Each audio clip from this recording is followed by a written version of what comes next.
Okay, so share ko sa inyo to guys, no. So ngayong araw kasi meron tayo ditong phone device guys, no. So itong phone device na to guys ay parang iPhone 12 mini to guys, no. So ito guys yung likod niya guys. Yan. So yung issue guys ng phone device nito guys ay bigla na lang ito guys na matay guys, no. So pinadala sa atin guys ay no power na ito guys yung phone device nito guys, no. So subukan natin guys, charge natin kapag mag-response siya guys, no. Yan. So wala siyang response guys, no. So try natin pandarin guys. So wala guys, no. Wala siyang ano guys, response guys. So ang gagawin natin dito guys ay bubuksan natin guys yung unit nito guys, no. So check natin guys yung unit nito guys kung meron siyang shorted guys, no. Kung bakit hindi siya nagpa-power guys. Yan. So check na rin natin guys yung battery niya guys, no. So para mabuksan natin guys yung unit nito guys, ang una natin gagawin, tanggalin natin dito guys yung dalawang bolts nito guys, no. Para mabuksan natin guys yung unit nito guys. Yan. So dito guys ay gagamit tayo dito guys ng screw natin guys, no. So, tanggalin natin guys yung dalawang bolts nito guys. Ito kasi guys yung lock niya guys, no.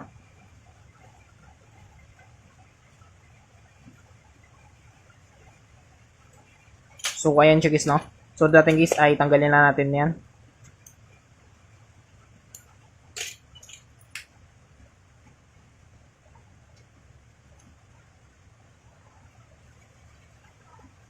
So, ayan siya guys, no. So, natanggal natin guys yung dalawang lock niya guys, no, or dalawang bolts niya guys. Sunod natin dito guys, pwede yung gumamit dito guys ng heat gun natin guys, no, or pwede yung gumamit guys ng electronic liquid nyo guys. Yan, para mabuksan nyo guys yung phone device nito guys, no. Dito kasi tayo dadaan guys sa LCD niya guys, no, para mabuksan natin guys yung phone device nito guys. Yan. So sa atin guys, ang gagamitin natin dito guys yung heat gun na tayo guys, no, para mabilis tayo guys.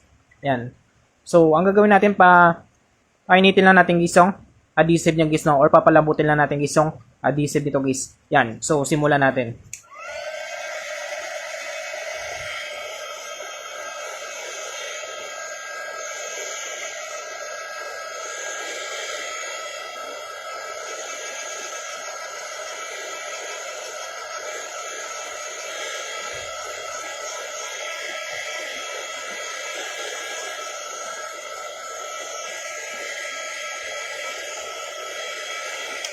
So, ayan siya guys, no.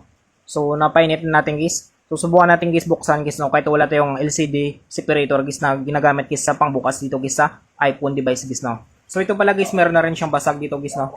So, dandan tayo dito guys kasi meron siya ditong basag. So, pwede siyang magkalat guys, no. Yan. So, meron siyang guhit dito guys. So, ang gagawin natin dito guys ay kailangan natin ito guys, no. So, kailangan natin ito guys para pang suporta nito. Yan, para mabuksan natin guys yung unit nito guys. At kailangan rin natin guys ng manipis guys na pang opening tools natin guys, no. So ito guys yung gagamitin natin guys, no. Yan. So simulan natin.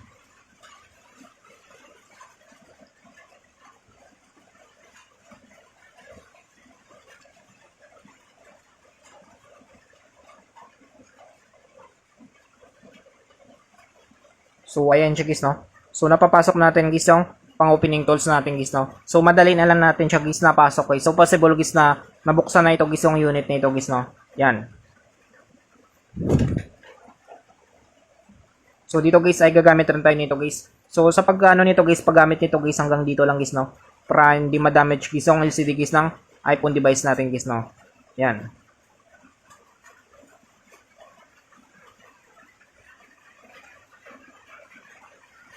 So tanggalin natin yan. So, subukan natin guys na buksan natin guys.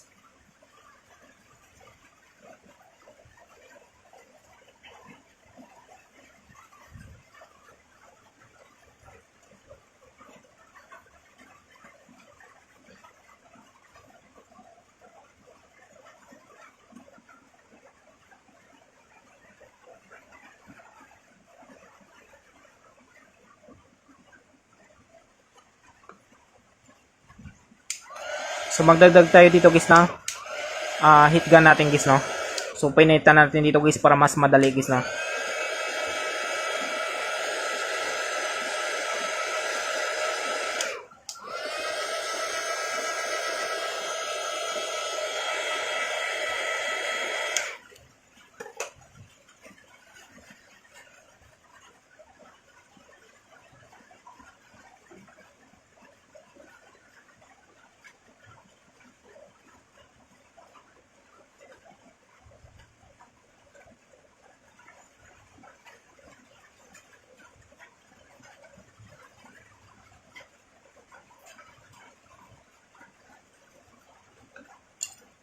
So ayan siya guys, so nabuksan natin guys, no? So dandan natin.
So ayan siya guys, no? So nabuksan natin guys, so dandan natin.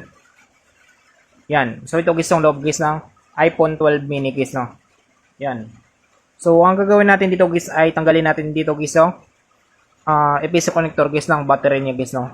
So ano na ito guys, no? Replacement na rin guys yung battery nito.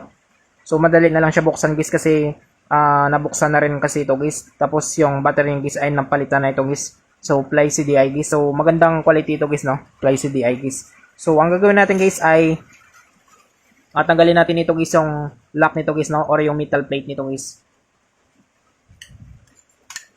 So tanggalin natin dito guys yung screw niya.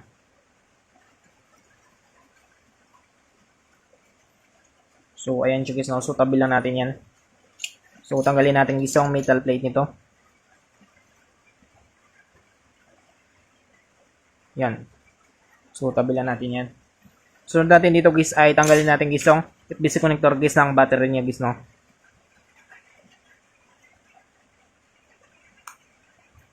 So ayan siya guys, no? So natanggal natin guys. So ang gagawin natin dito guys, titest natin guys yung motherboard nito guys, no? Kung meron siyang shorted guys sa motherboard niya guys, no? Kung bakit siya guys ay wala siyang power guys, no? Kung bakit walang power guys yung unit nito guys. So dito guys ay titest tayo dito guys ng continuity niya guys, no? So check natin guys yung motherboard nito.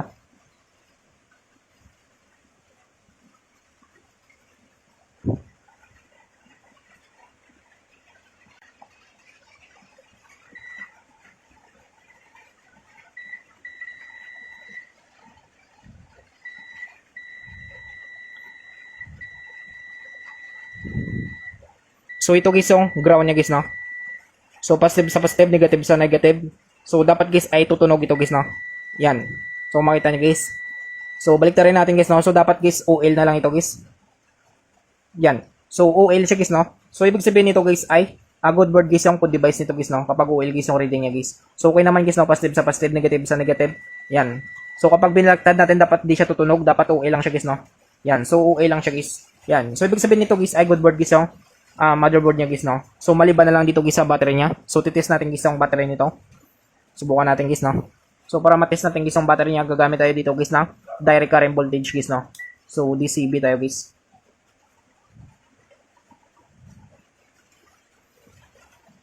So yung positive guys ay nandito daw guys sa taas guys, no? At yung negative guys ay nasa baba guys. So titest natin ito.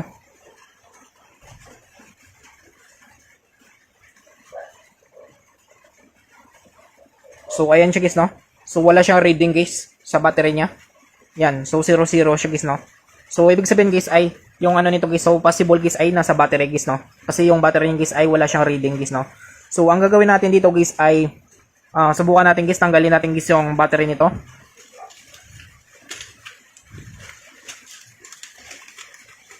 So ang gagawin kasi natin dito guys ay try natin i-battery shock ito guys, yung battery nito guys, no? Yan, so madali na lang siyang tanggalin guys kasi nga replacement na lang siya. Kasi kapag ano to guys, stock guys ay medyo mahirap guys tanggalin nito guys yung battery nito guys, no. Yan. So dandaan natin. So parang sumama guys yung ano niya.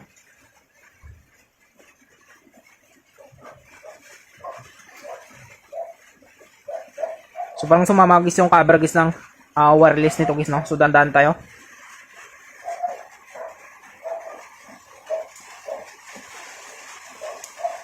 Yan. So dumikit guys sa cover guys ng wireless nito guys. So ang gagawin natin dito guys ay battery shock natin to guys, no. Subukan natin guys kapag magkaroon siya guys ng reaction guys. Subukan natin guys, no, kapag mabuhay siya guys. So dito guys gagamit tayo dito guys ng active panel natin guys, no.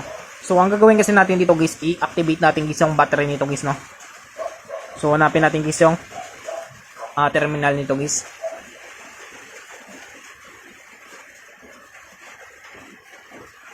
iPhone 12 mini. So ito siya guys.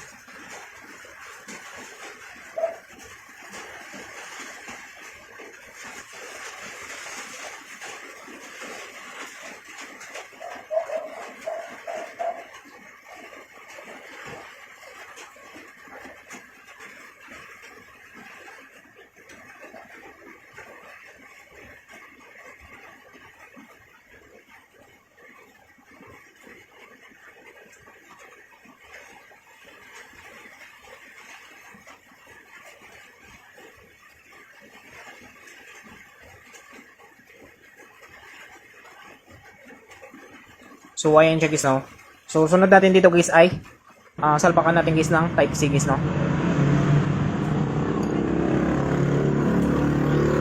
So possible kasi nito guys ay na-overdrain guys yung phone device nito guys, no, or yung battery nito guys, kaya nagkaroon siya guys ng power guys, no, or hindi na siya nag-guys ng power guys. Yan. So check natin guys. So ayan siya guys, no. So mababa siya. So charge na natin guys, no. So, kung makita nyo guys ay kumikisap guys yung asol nito guys, no, or yung blue nito guys na light indicator guys. So indicator yan guys na nag-charge siya guys, no. Yan.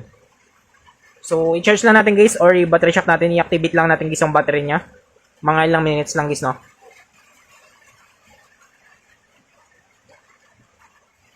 So ayan siya guys, no. So okay na yan siya guys. So forward na natin. So medyo matagal na guys yung pag-charge natin guys, no.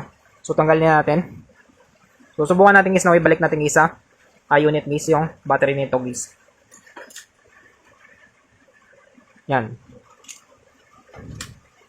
So bago natin guys ibalik guys yung battery nito guys, ay titest natin muna ito guys yung battery niya guys, no. Subukan natin guys kung meron na siyang reading guys. Yan. So dapat meron na itong reading guys, no, kasi na-activate na natin. At na-battery shock na rin natin. Yan. So meron na siyang 3.8 guys, no. So ibig sabihin guys, meron na itong laman guys, no. Yan. So 3.8. So buhay na guys yung battery nito na ito guys, no. Or na-activate na natin guys yung battery nito guys. Yan. So ngayon guys ay try natin guys, balik natin guys sa unit niya guys, no. So subukan natin guys kung mabuhay natin siya guys. So may pumasok guys na langgam guys. Yan.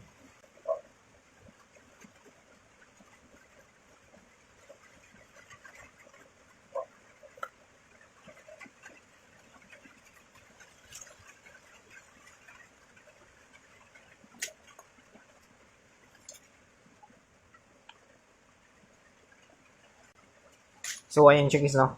So subukan natin guys kapag mag-charge guys, no. So palit muna tayo.